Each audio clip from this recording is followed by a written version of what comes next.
Olá pessoal, sejam bem-vindos a mais um vídeo sobre conhecimentos de direito eleitoral. Vou passar o básico para vocês, para que você se interesse por essa matéria e para que também você que é candidato, você que é interessado, que é pessoa que trabalha com a mídia, compreenda a sistemática do direito eleitoral. O direito eleitoral está muito em ênfase, a gente sabe que isso tem ocorrido de uns anos para cá, porque o Tribunal Superior Eleitoral tem cassado uma série de prefeitos, de governadores e até chapas presidenciais passam constantemente por julgamento nesse âmbito. E hoje o tema, eu vou colocar aqui na tela para vocês, conhecendo o direito eleitoral. Eu vou falar um pouquinho sobre a legislação do direito eleitoral e sobre as fases eleitorais. Olha lá comigo.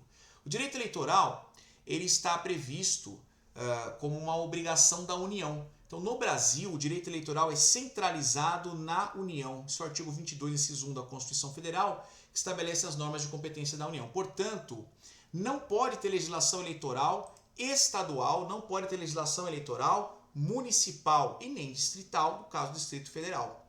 Poxa, isso é óbvio? Não, não é óbvio, porque países como os Estados Unidos, a legislação eleitoral ela varia de estado para estado. Alguns estados nos Estados Unidos têm voto por correio, outros não têm.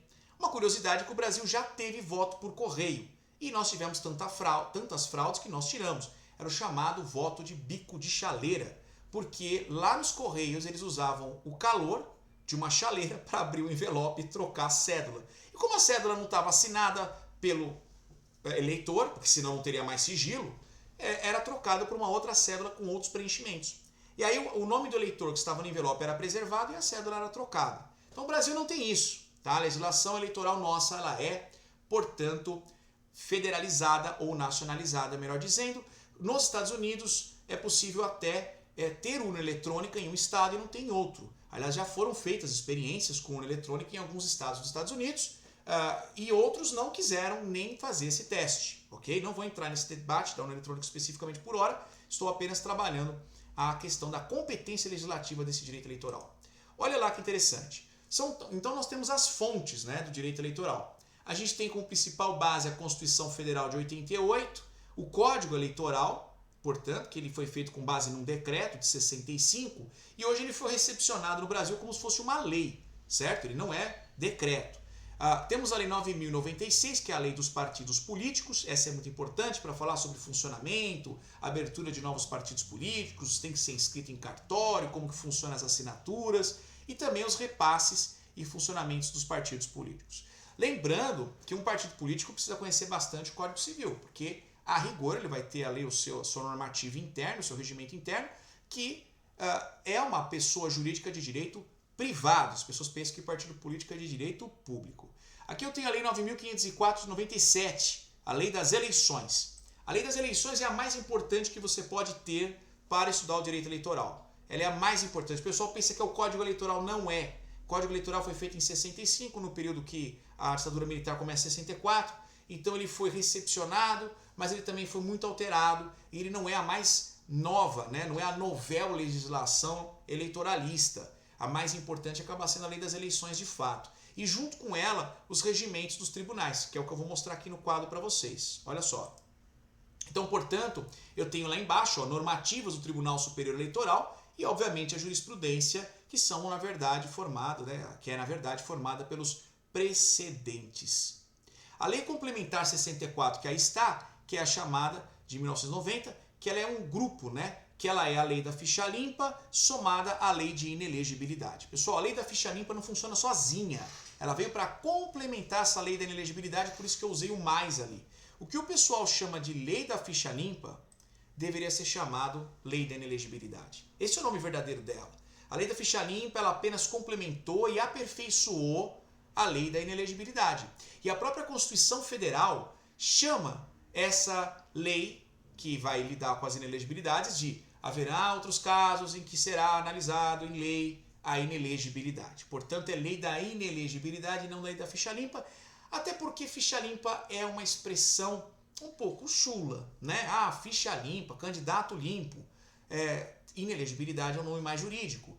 A gente usa muito isso em campanha, no marketing. Esse candidato é ficha limpa, esse aqui é limpo. O varre-varre, vassourinha, a gente vincula muito a ideia de corrupção à sujeira. Então tem o varre-varre, vassourinha na história do Brasil. Inclusive, curiosidade para vocês, cândida. Cândida é limpeza, né? Então, candidato vem da toga cândida, que era a toga limpa, que era a toga branca dos candidatos. A palavra candidato vem dessa origem etimológica do branco, porque era uma toga branca que se usava. Assim como nos tribunais nós usamos a toga preta, se usavam as togas brancas os candidatos, e uma vez eleitos para o Senado, lá na Roma Antiga, usavam uma toga com uma marca vermelha ou roxa, a depender do período da República ou do Império Romano. E aí, portanto, a gente tem uma curiosidade histórica para complementar isso. Voltando aqui, e eu tenho finalmente as fases eleitorais. E eu vou colocar 6 fases importantes para que a gente possa entender esse período de campanha. Olha só que interessante.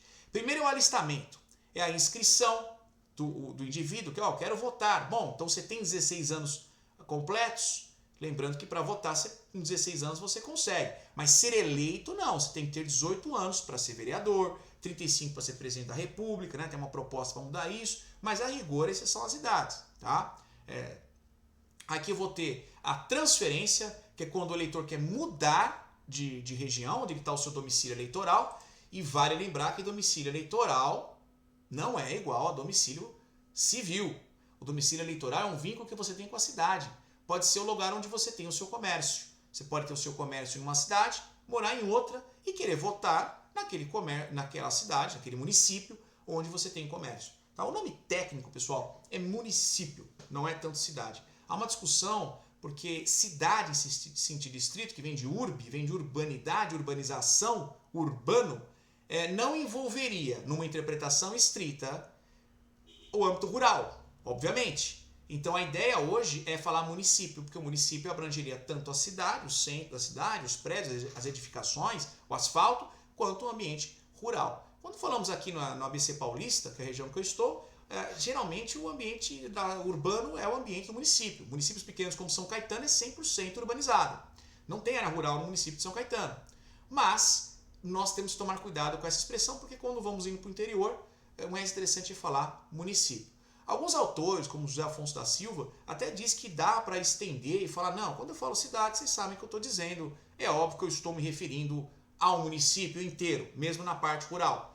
Eu particularmente não gosto porque, até por eu ter uma paixão pela geografia, eu gosto da expressão mais técnica, que é município, que eu acho que juridicamente é como se chama, inclusive na Constituição, e deixar a cidade para uma divisão da geografia entre ambiente rural e ambiente urbano. Pois bem, retornando aqui, você faz a sua transferência, você faz a sua revisão do eleitorado, quando tem muitos eleitores chegando no município, parece estranho, a gente pode fazer aí até uma revisão, uma análise disso. É nesse momento que tem de ver quem faleceu no ano para tirar da lista de votos. Hoje a gente colocou até a biometria, porque qual fraude se fazia? Se fazia uma fraude que era quando estava chegando próximo do final da votação, a mesa diretora que quisesse corromper as eleições, ela começava a assinar como se fosse o eleitor, né? Então, por exemplo, eu não fui votar e está lá meu nome, o indivíduo vai lá, assinava, libera a urna aí, a mesa estava de acordo, liberava, eu ia lá e votava no botãozinho. Como o botão não deixa a sua digital nem no seu nome, aí dava esse tipo de problema. A biometria é para evitar isso. Esses estranhos que não foram votar o dia inteiro e chegou um monte de gente no final. Então, parece que foi a própria mesa que fez esses votos. E aí você vai ver as assinaturas, elas não batem. Ou você vai ver a assinatura, o indivíduo chega um pouco depois, ele fala, por que já assinaram aqui para mim? Se bem que isso pode ser errado também, por isso que você tem uma régua lá para evitar de o indivíduo assinar na linha errada. E também havia gente que tinha falecido muito próximo. Se o indivíduo falecia um dia antes da eleição, é lógico que ele não vai dar para atualizar essa lista. Fica complicado, a lista era impressa. E aí descobria-se que o morto votou. Então quem corrompia isso? Não era a urna eletrônica como se pensa, mas era o fato de não ter a biometria, porque eu podia assinar como José da Silva, e eu sou o Wallace, eu falsificava, alguém liberava a urna e eu ia lá e votava como José da Silva. E aí, como a gente não reconhece firma para aquele caderno de eleições, isso acontecia. Olha só que interessante isso, tá? Depois eu posso fazer aqui até um vídeo falando sobre situações polêmicas na votação, que você como eleitor tem que saber também. Vamos retornar então agora ao cancelamento desse alistamento, ok? Bom, o alistamento é uma fase de preparo, é uma fase de montar quem são os eleitores e onde eles estão. Isso, portanto, é muito importante. No passado do Brasil, isso era feito pelas paróquias, porque as paróquias tinham mais dados que o governo. Tinha os índices de batizado, os índices das crianças que nasceram, aqueles que atingiram a maioridade, a paróquia tinha tudo registradinho. A paróquia, a igreja católica, registrava mais a população que o governo. Por quê? Porque a criança nascia, ela não tinha certidão de nascimento, mas a paróquia tinha o batismo, sabia os dados que os pais declararam, quem é o pai, quem é a mãe que batizou e etc. Então, muito se diz que o direito registral, né, depois eu posso trazer alguns livros de registral, que um tema que eu gosto muito, nasceu em grande parte desse registro da Igreja Católica que era feito à época. Então vamos dar uma olhadinha aqui, seguindo.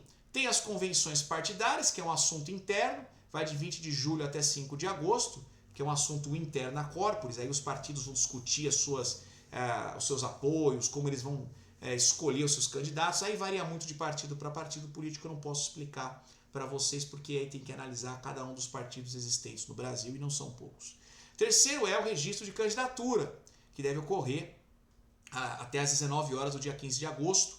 Tá? A gente tem um sistema hoje virtual para subir esses dados, tá? Que é o registro de candidatura. Esse registro de candidatura, geralmente ele é feito por meio do DRAP, né? Que é uma declaração de regularidade de ato partidário, mas também pode ser feito o registro individual de candidatura pelo próprio candidato, sobretudo se o partido esquecer. Inclusive tem um prazo adicional, que aí não dá para passar detalhes aqui. O quarto período é o mais importante, porque o quarto período é o período da propaganda eleitoral. Esse é o chamado período eleitoral stricto sensu, o momento que corre a briga. É na propaganda eleitoral que ela vai iniciar em 16 de agosto. Então, em 16 de agosto começam a ter as propagandas eleitorais. E se tem propaganda antes disso? Bom, aí é propaganda irregular, propaganda antecipada, pode ser questionado na justiça eleitoral, é extremamente subjetiva essa análise, você não consegue saber quando é, quando não é, sem analisar caso a caso, ou melhor dizendo, é uma análise casuística, é uma análise muito caso a caso, ok? Não dá para falar em abstrato, porque a própria doutrina, quando você pega os livros de direito eleitoral, você vai analisar, você vai ler, você vai ver que eles mesmos não conseguem explicar, não ser retalhando casos a casos dessa propaganda eleitoral antecipada. Okay? O que não pode, com certeza, é pedir voto em X ou pedir para não votar em Y, que também é propaganda antecipada. Tudo bem? Não use a palavra voto. Usou, aí fica difícil fazer defesa. Não usou, ainda dá para discutir um pouquinho. Finalmente, eu tenho aqui em quinto lugar a eleição, que aí ocorre os votos e a contagem. Aí a gente chama que é o final do período eleitoral, entre muitas aspas, porque na verdade a justiça eleitoral não fecha, ela continua funcionando, continua estudando, trabalhando, julgando, e até tem político que perde mandato depois de 1, 2 anos de já estar trabalhando no seu cargo. Finalmente, então, nós temos essa eleição. São os votos e a contagem que ocorre no primeiro domingo de outubro. E, se tiver segundo turno, pode também ocorrer em outro domingo, especificamente a segundo turno. Ok? Também em outubro. Por que outubro? Por uma homenagem à Constituição, que foi feita, portanto, em 5/10/1988, foi quando a Constituição surge com a sua vida jurídica, obviamente ela estava sendo montada antes, então por homenagem à Constituição de 88, nós colocamos outubro como uma data importante para o Brasil. Aliás, tem outros eventos importantes que ocorreram em outubro no Brasil, ok? Inclusive de questão de âmbito religioso, do pessoal que tem aí a religião católica, então ocorreu outras coisas lá que marcam outubro como uma data importante para o Brasil, mas aqui a data especificamente é uma questão política, é a Carta Magna de 5/10/1988. Pois bem, e aqui eu tenho a diplomação. Diplomação é a etapa final, entre aspas também, que é o ato requisito para empossar o político, que é essa diplomação.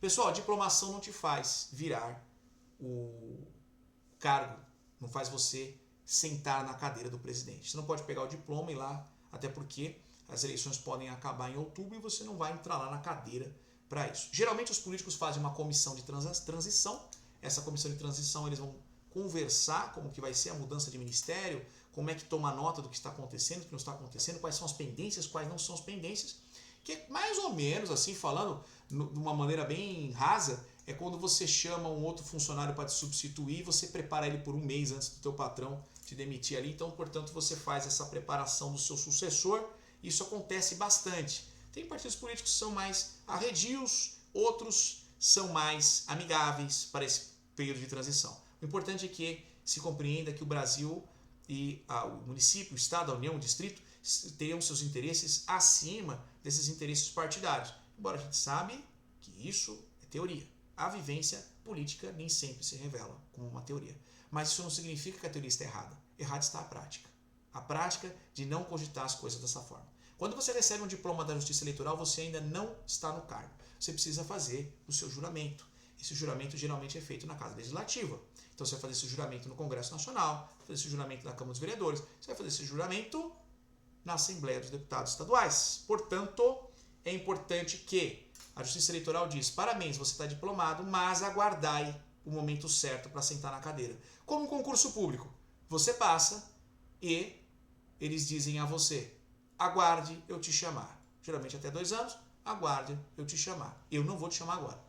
E, obviamente, o político, ao contrário do concurso público, do concurseiro, ele sabe que ele vai entrar. A questão é quando. Né? Ele vai ter que esperar, ele está com o diploma, mas depois ele vai entrar. Tá bom? Pessoal, é isso. Isso é um panorama geral para entender direito eleitoral. Espero que vocês tenham gostado. Se você gostou, se inscreva, deixe o seu like.